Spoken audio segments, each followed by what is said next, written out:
यहाँ तो कंप्लीट हो गया था, फिर हमने क्या किया था, अच्छा ये सिग्नम वाला भी कंप्लीट हो गया, ये होमवर्क है आपका, और ये सेक्शन बी।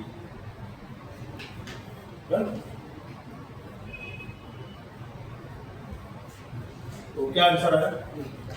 दो आंसर है। और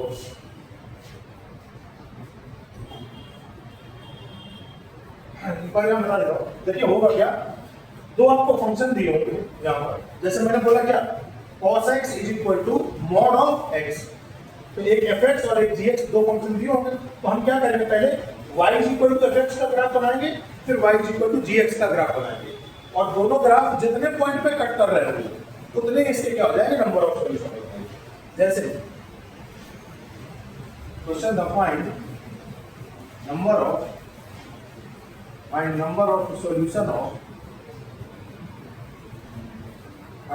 solution of mod of x is equal to cos x, तो क्या आ जाएगा, ये सॉल्यूशन। तो पहले मेरा क्या बना देंगे, y is equal to mod x का ग्राफ, और फिर दूसरा y is equal to cos x का ग्राफ बना देंगे। पहले cos x का ग्राफ प्लॉट कर लेते हैं, क्या बेटा cos x का ग्राफ ऐसा हो जाएगा,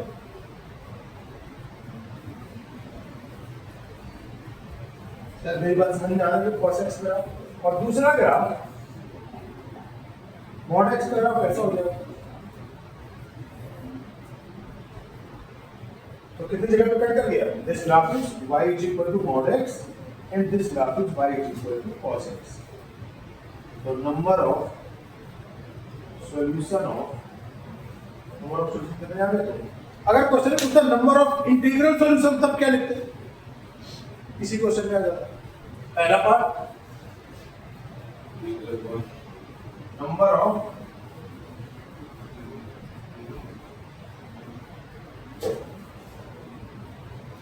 सॉल्यूशन ऑफ x, और दूसरा point number of integral solution.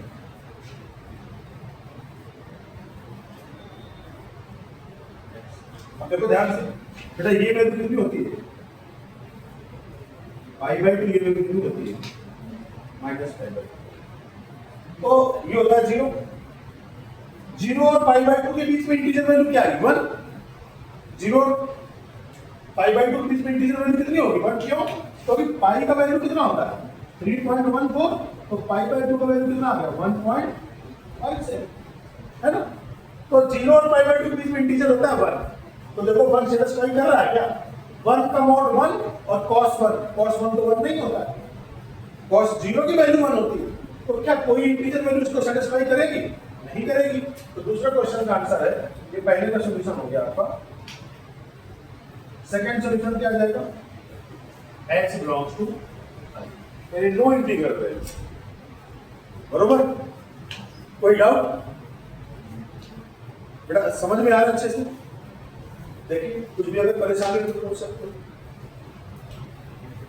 अगर बात करें रियल सॉल्यूशन की तो दो इसके रियल सॉल्यूशन आ जाएंगे, और अगर बात करें इंटीग्रल सॉल्यूशन की तो कोई भी इंटीग्रल सॉल्यूशन नहीं होगा।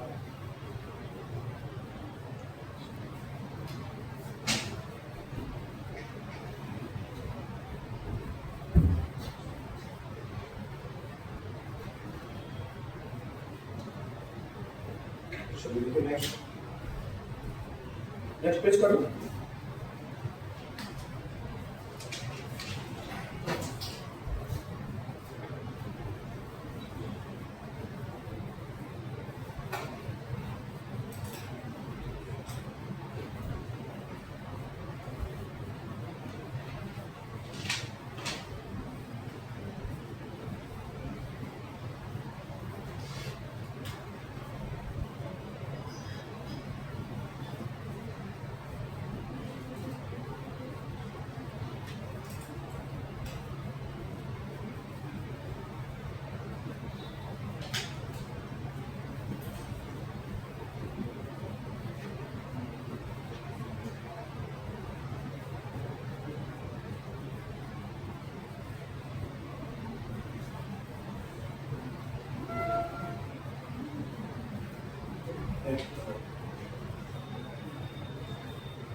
अब ठीक।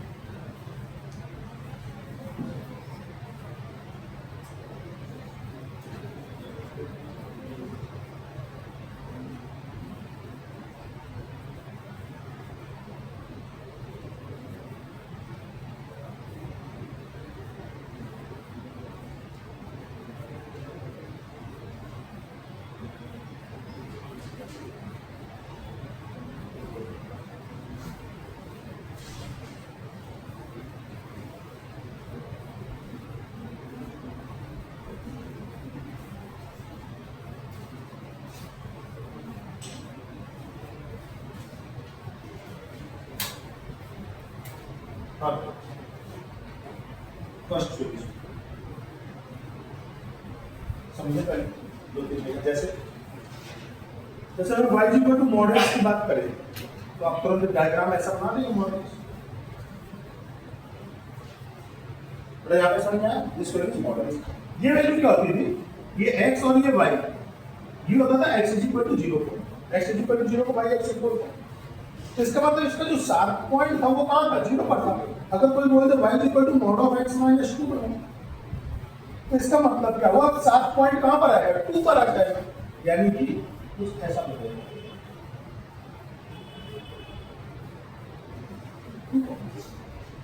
तो याद रखना जितना ये आगे जाता है उतना ही ये ऊपर भी जाता है, बरोबर। अच्छा, कोई अगर बोले y is equal to x minus pi का ग्राफ बनाओ, mod of x minus pi, कोई दिक्कत नहीं, यहाँ पर पॉइंट आएगा पाई, बस ऐसे पूछ देना, और ये पॉइंट क्या जाएगा 0,5, ये हो जाएगा पाई कॉमा 0। क्या मेरी बात समझ में आ रही सर, कहीं कोई परेशानी तो नहीं हो रही, बिल्कुल एकदम बेसिक फंडामेंटल से चल रहा है। तो फर्स्ट का जो सॉल्यूशन था वो क्या आएगा, क्या दिया था हमें, mod of x minus pi is equal to sine of mod x।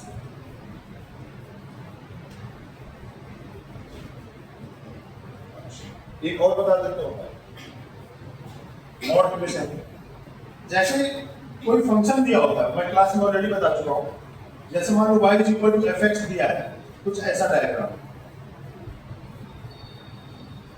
तो मैंने बताया था y is equal to f of mod x का ग्राफ कैसा बनेगा, लेफ्ट वाले ग्राफ को रफ कर देना होगा, राइट वाला ग्राफ बना रहेगा, लेफ्ट वाले को रफ करना होगा और इसी की इमेज बनानी होगी।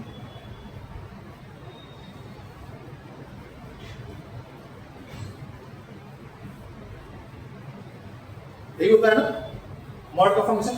अच्छा, तो अब जरा बताना, तो पहले बना लेते हैं क्या, y is equal to sine of mod x, पहले बना देते हैं y is equal to sine of mod x and y is equal to mod of x minus pi. तो y is equal to mod of sine x बनाने के लिए क्या करना होगा, पहले तो बनाना होगा y is equal to sine x का ग्राफ।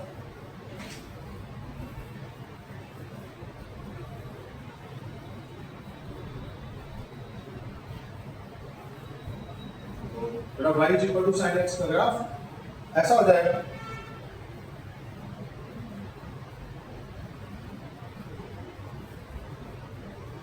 अब y is equal to sine of mod x का ग्राफ कैसा बनेगा, और ये राइट हैंड साइड का ग्राफ तो एज इट इज,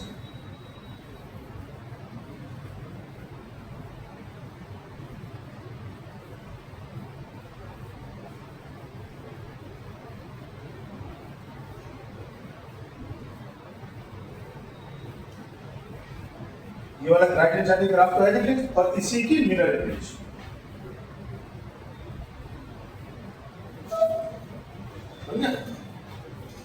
यहां तक कहीं कोई डाउट। तीसरा y is equal to mod of x minus pi, इसका ग्राफ कैसा बनेगा, कोई दिक्कत नहीं, ये पाई पॉइंट होगा,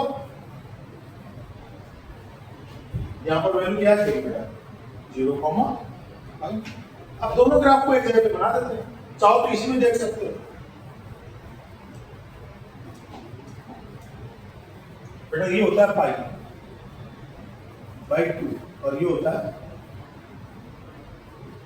पाई, तो बस पाई पे बनाना होगा तो या अलग ही जगह बना देते हैं ताकि साफ सुथरा बना सके, समझाते हैं।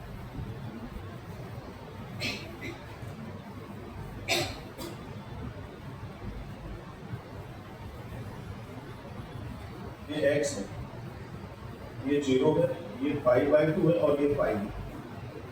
तो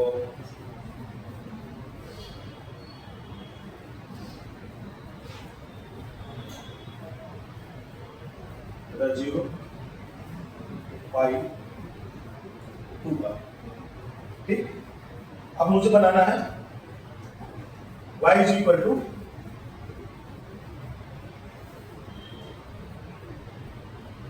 एक बात देखो यहाँ पर थोड़ा सा मतलब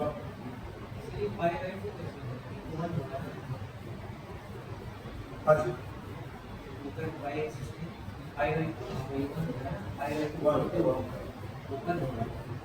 वन होता है, ये वन होता है। तो इसका ग्राफ थोड़ा सा आपको समझना पड़ेगा।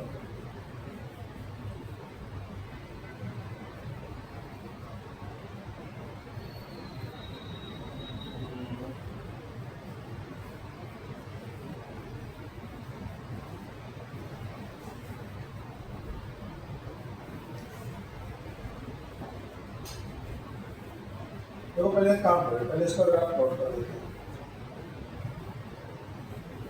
ये तो बन गया मॉड का ग्राफ, और जो साइन का ग्राफ आएगा वो लाइन ऐसे π/2 पर ये 1 हो जाएगा, इस तरह, यानी केवल और केवल एक जगह पे कट करेगा बस। आप पूछ सकते कि ऐसा होगा क्यों, तुमको लग रहा होगा कि तो मैं इसको थोड़ा सा और मैग्नीफाइंग करके 0 से π के बीच के ग्राफ को और दिखाता हूं, थोड़ा सा मैग्नीफाइंग करके। ये 1,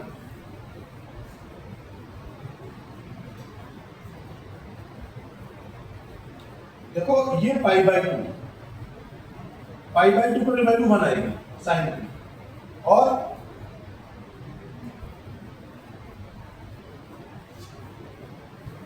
ऐसा इसलिए होगा कि बेटा ये वैल्यू पाई, अब देखो एग्जैक्ट π/2 पे समझना होगा।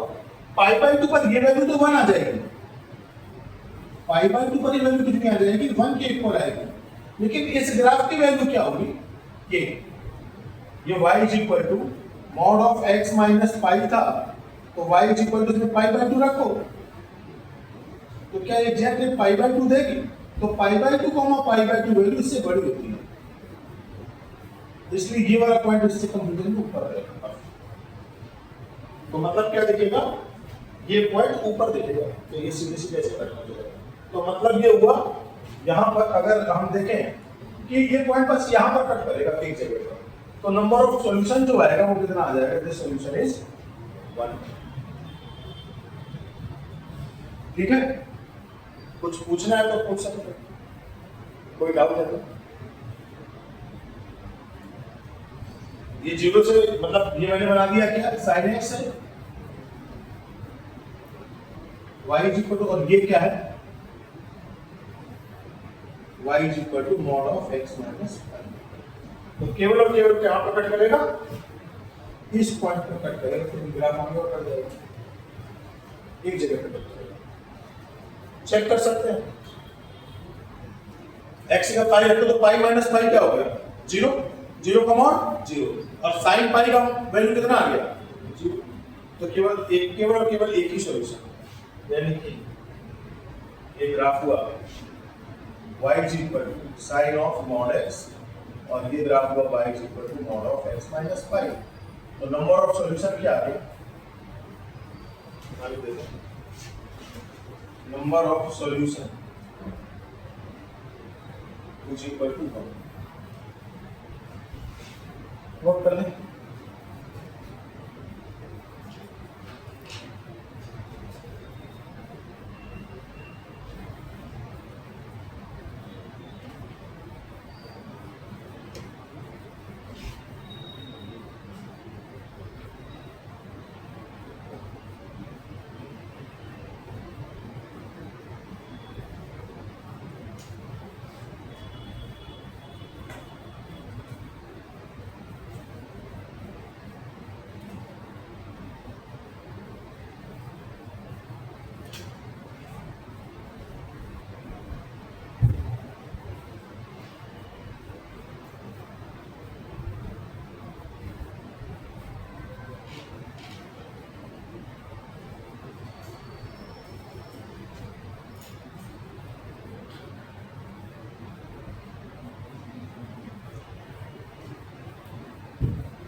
नोट हो गया?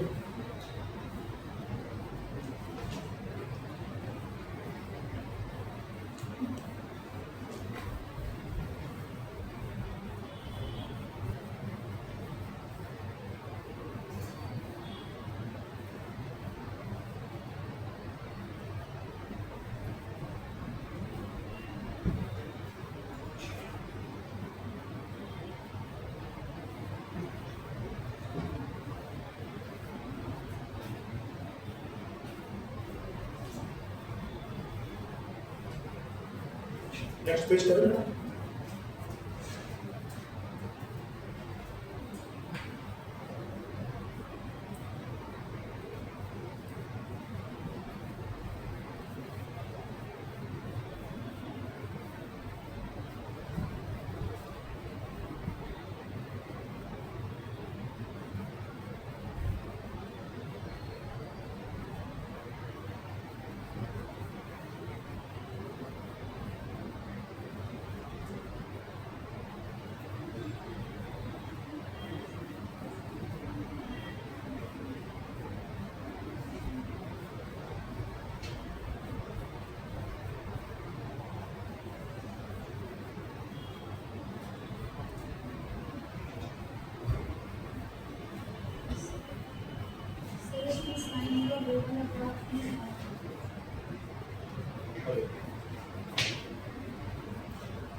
इससे फर्क नहीं पड़ता है, लेकिन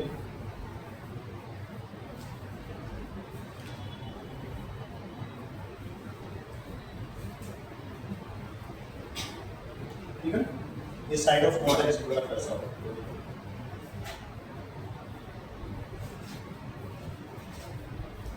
सही अप्रोच कर, सही पकड़ लो।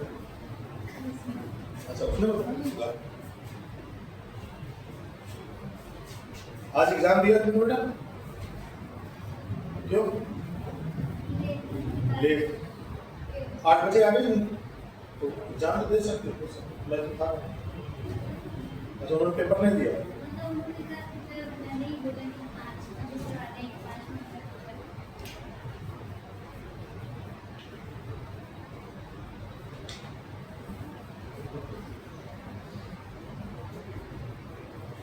अगले टेस्ट दिया बेटा? आज टेस्ट दिया? टाइम पे आ गया देखो।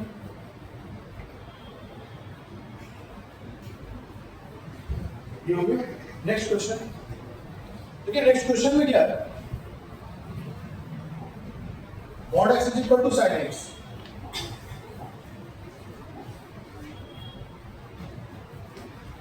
mod x is equal to sin x, ये आसानी से समझ में आएगा। कैसा? पहले तो बना देंगे हम लोग mod x का ग्राफ, फिर इसके बाद बना देंगे sin x का graph.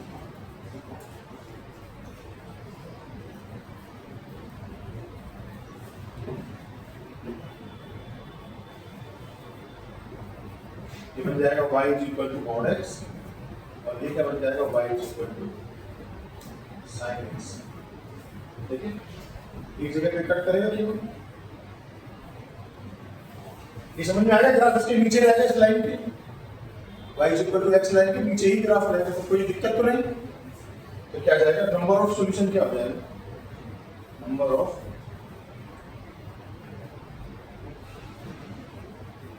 Solution is equal to, एक जगह पे कट करेगा। एक बार तीसरा भी देते हैं, e to the power x is equal to fractional part of x।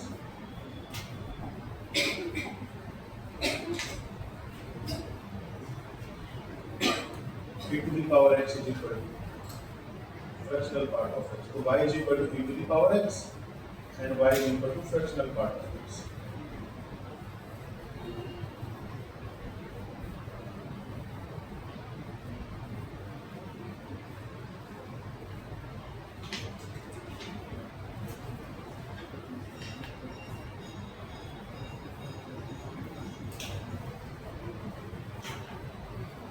इस क्वेश्चन को थोड़ा सा और ऐड कर लीजिए, यहाँ पर थर्ड वाले में for all x belongs to 0 to infinite। मतलब थर्ड वाले क्वेश्चन में ऐड कर लीजिए, for all x belongs to 0 to infinite और x is equal to fractional part of x। ठीक, for all x belongs to 0 to infinite। अब देखिए इस क्वेश्चन में देख लीजिए,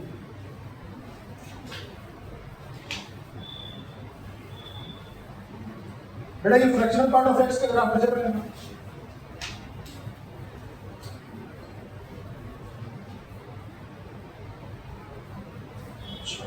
अब इसके बाद e to the power x का ग्राफ कैसा बनता है? ऐसा, ये पॉइंट होता है 0,1, है ना? तो फ्रैक्शनल पार्ट ऑफ x ऐसा होगा। तो बेटा देखिए ये कितनी जगह पे कट कर रहा है, यहाँ कट कर रहा है, लेकिन हमें देखना कहाँ, 0 से इन्फिनिटी के बीच में देखना, कहाँ देखना हमें, 0 से इन्फिनिटी के बीच में। तो 0 में तो पॉइंट कट नहीं कर रहा है, कट कर रहा है नहीं कर रहा भाई, ऐसे आया, लेकिन यहाँ पर ये फ्रैक्शनल पार्ट का ग्राफ तो ब्लैंक था, वो पॉइंट हमने ले नहीं था, बस इसे क्रॉस करके निकल जाएगा। तो पॉजिटिव x में इस पॉइंट पर कट कर सकता था, लेकिन वो भी नहीं कट किया क्योंकि वो पॉइंट इन्वॉल्व नहीं है। फ्रैक्शनल पार्ट इन्वॉल्व होता है क्या 0 से 1? तो एग्जैक्ट 1 तो कभी इन्वॉल्व होता नहीं, तो ये वाला पॉइंट इन्वॉल्व होगा नहीं। तो नंबर ऑफ सॉल्यूशन क्या आ जाएगी, number of solution for all x, number of solution कितने हो जाएंगे, 0। कोई भी कहाँ देखना था हमें, for all x belongs to 0 to infinite। बेटा क्लोज इंटरवल था कि ओपन इंटरवल था क्वेश्चन? देखिए ओपन था कि क्लोज था? क्लोज में होता तो भी नहीं होता, क्योंकि क्लोज 0 में भी नहीं इन्वॉल्व है ना। क्या बात समझ में आ गई? और अगर पूरे रियल नंबर की बातें करता तब तो इनफाइनाइट जगह पे कट करने लगता ग्राफ, है ना, पीछे इनफाइनाइट पॉइंट्स पे कट करने लगता। तो देखिए कहीं डाउट आए तो पूछिए। कैलकुलस का बहुत स्ट्रॉन्ग फाउंडेशन तैयार किया, अगर इतना जितना मैंने कराया सेक्शन ए में उतना अगर तैयार है तो पूरे कैलकुलस में आपको दिक्कत नहीं होने वाला। रिवाइज करने वाली चीजें क्या है, फंक्शन का ए पार्ट, सेक्शन ए पूरा रिवाइज करने लायक। कहीं अगर कोई डाउट आ रहा है तो उसको बार बार पढ़ना है, बार बार पूछना है।